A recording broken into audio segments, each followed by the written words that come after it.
It may be hard to believe, but until just a few years ago, this little field on the banks of the River Conway was thick with grasses and very few wildflowers at all. But then back in 2015, we brought in some seed from a wildflower meadow down the valley and spread it on the ground. Since then, we've followed a traditional pattern of hay meadow management, cutting the hay in late summer once all the flowers have shed their seeds, and then bringing in sheep and cattle to graze the grass until late winter. The transformation since then has been absolutely astonishing. Within the reach of my arms here, there's probably 30 different species of wildflower and grasses, and in the meadow as a whole we've recorded nearly 100 different species. What's really exciting though is that on a single day in the height of summer, we estimate that there might be 9 million flowers blooming in this meadow. Key to the success of this meadow has been the use of natural seeding, which is where we use the seed from an ancient wildflower-rich meadow to create a new one.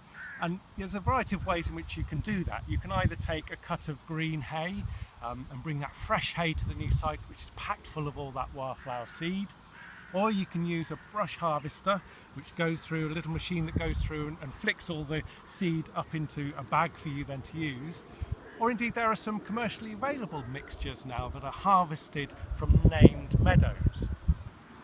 It doesn't really matter which of these techniques you use. The important thing is that natural seeding quickly leads to a very species-rich wildflower meadow, and most importantly of all, it helps retain that local character and identity of these meadows, which is what makes them so very, very special.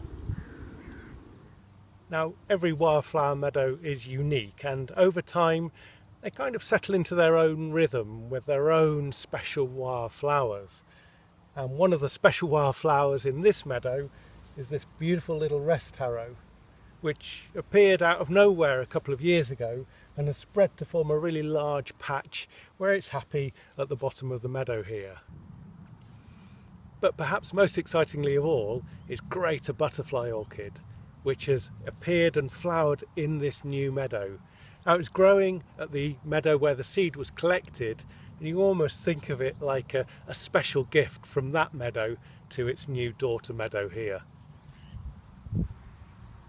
I think what this shows us more than anything is just how quickly we can bring back wildflower meadows. You know, if we give these plants just a chance and provide them with the conditions that they need to thrive, they'll absolutely grab that opportunity and come back in abundance, bringing with them all the other wildlife that they support.